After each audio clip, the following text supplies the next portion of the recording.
Hi, folks. My name is Jerry Potts. I'm a 28-year resident of Medfield. Been blessed to have three of our children who have gone through the Medfield public schools and survived the Memorial, the Blake, and the high school renovation projects.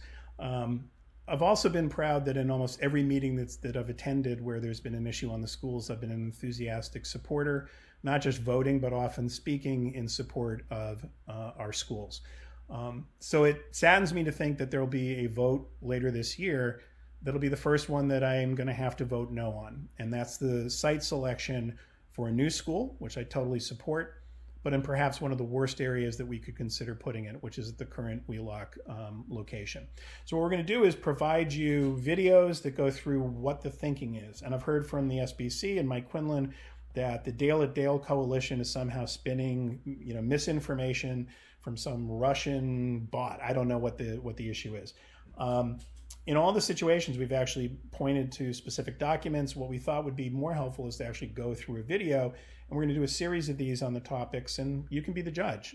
Hopefully this helps enlighten you on some of the thinking we have on why we're so passionate about keeping the school at Dale and by leaving Wheelock alone. So let's get into it. Here are the common misconceptions that we're going to address that we've heard. The Wheelock site is much larger. It's on 44 acres. I've heard this. Two selectmen use this as the reason that they thought Wheelock was a better location. We'll talk about it. The water and open space concerns are exaggerated. They're scare techniques by the Dale at Dale coalition. Totally not a concern.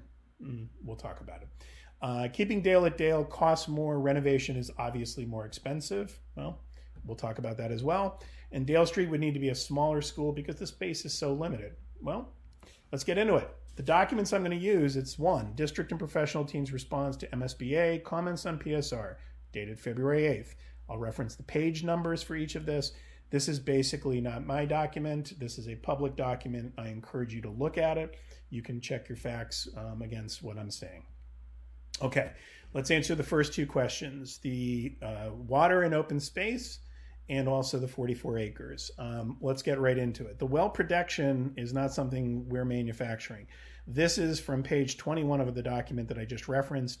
This is a well protection line, green, and this tan line is an archaeological protection district. There are two wellheads here. You can see the distance.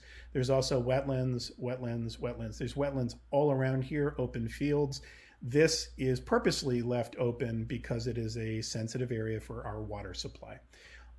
You'll notice the only addition that I've done, the only change I've made to their chart is that I've put a red box, which is the approximate size of the build site.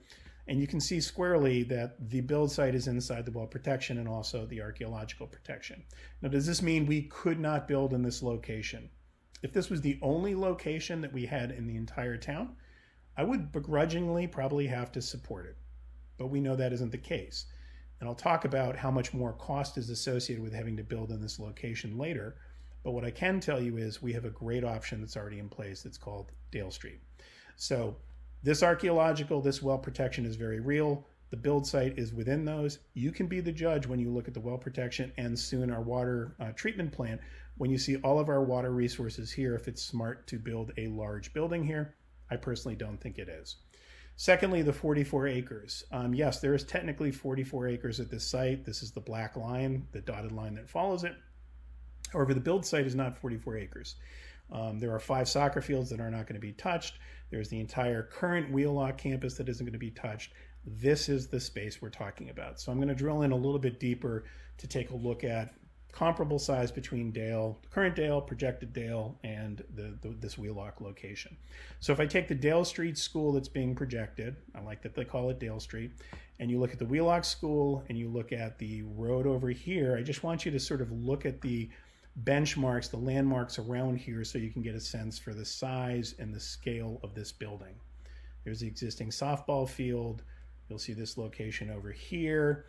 This is 98,000 square feet of school, and look at the space that it takes up. Now, here is the projection so you can visualize it a little bit more. This is not my drawing. It's from the SBC. It's part of the project. But here's the projection of the size. And you'll notice there's a soccer goal here, soccer goal here. So I'm using soccer math here to say that this is about 2/3 of these two fields. If I look at the Dale Street and I take the current Dale Street campus and drop it in to scale into that same location, lo and behold, it's filling up about 2/3 of that location. So yes, while the current Dale Street is only 63,000 square feet, there were projections of the 98,000 square feet and actually even more than that. And when you look at that, it easily is comparable in size to what the new build site is at Wheelock. So the current Dale Street certainly could encapsulate a 98,000 square foot building. If you were to get creative and think about the FAFSA Center and a multi-use, this is what it would look like. Now, I fully understand MSBA will not reimburse us for fixing the FAFSA Center, nor should they. But if we're building a very large building here that has excess capacity, which it will on day one, using it for some of Park and Rec's needs after school and during the summer when the building is empty is just smart town planning and should be considered when we're looking at the building at Dale Street at Dale. Let's get into the cost side of it. So I've tried to address sort of the location, the concerns about space, etc. Now let's get into the cost, which I know there's been a lot of misinformation on. And it's not coming from us, because here is the data. Okay, this is from page 27. And I'm looking at the preferred schematic report for 3 options. The ad reno at Dale, new construction at Dale, new construction at Wheelock. You can see that on the left-hand side. And what you'll see is the total gross square foot that was used for the projection of the Dale Street renovation is almost 115,000 square feet. It is 16,664 more than the new construction options. And when you look at the total additional cost, that adds up to $9 million more. So $560 per square foot, I'll show you where I got that on the next slide, times 16,000, almost 17,000. That is the differential that we're looking at in the cost here. Okay, you can just do a quick gut check over here. Here was the preliminary design. There's 104 versus 98. This is actually 4,000 less. 4,000 less, even though there's 6,000 more square feet. Now, how can that be the case? Well, the 17% increase that they projected, let's go through what it actually flows through on the numbers. And again, this is from page 24 and 25, not making the numbers up. Let's go to the estimated total construction and cost per square feet. And I'm going to look here. Here's the 560, the cost per square foot. This is for the ad renovation. It's $589 for new construction at Dale Street. And here's the all-in for new construction at Wheelock, $630 per square feet.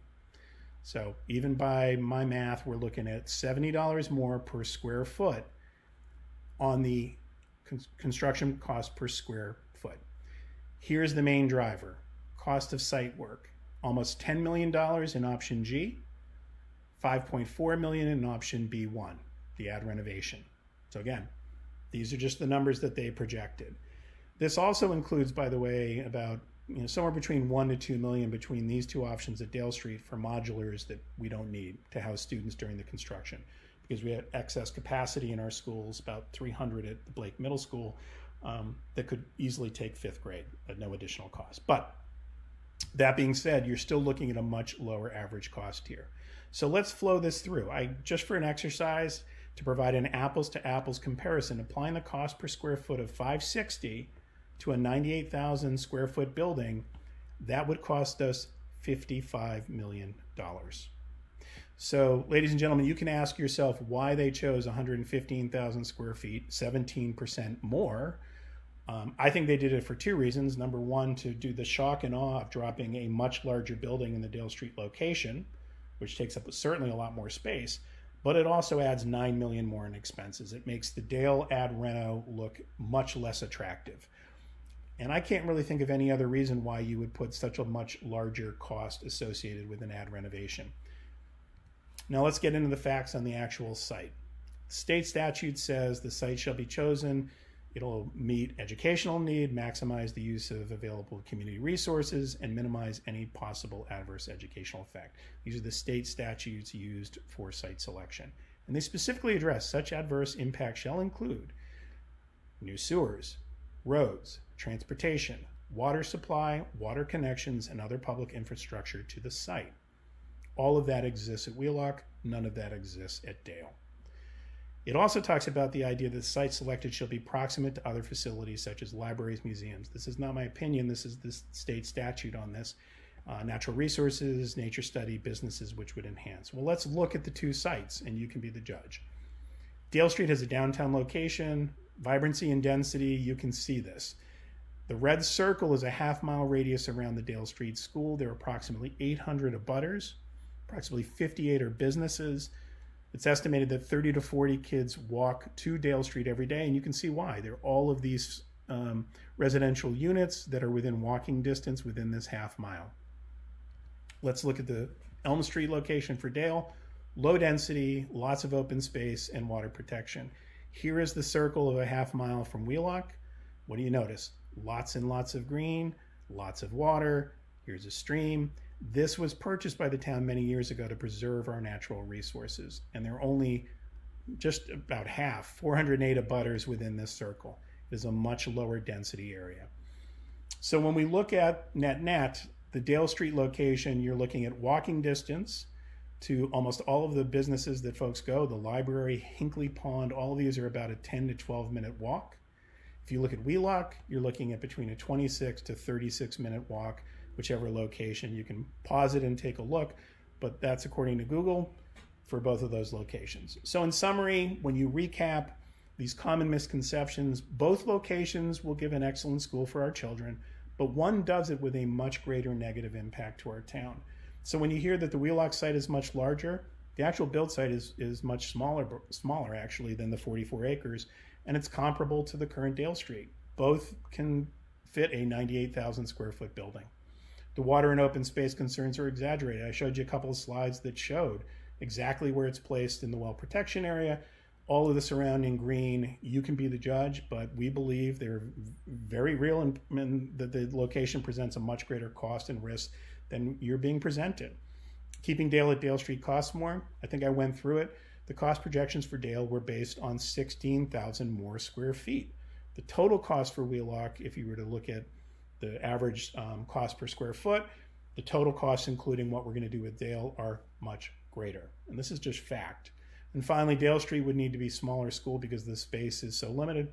I think I showed you no scenario was presented to the town that had less than 98,000 square feet, both at Dale and at Wheelock. So it's simply not true that somehow the Dale Street location is more constricted. It can easily fit a 98,000 square foot school, a little more pressed with 115,000, but I think if you drop that same size into the Wheelock location, you'd be encroaching on a lot of more open space. So hopefully you found this informative. If you have questions on it, feel free to reach out to us. You can do that on the Dale at Dale website. You can also attend the forums. We hope you'll consider at the vote in May in the town meeting to vote with us on Article 29 to ask the town to reconsider the location while we still can. While we're still in the feasibility study, there have been lots of examples where the MSBA has been flexible at this point.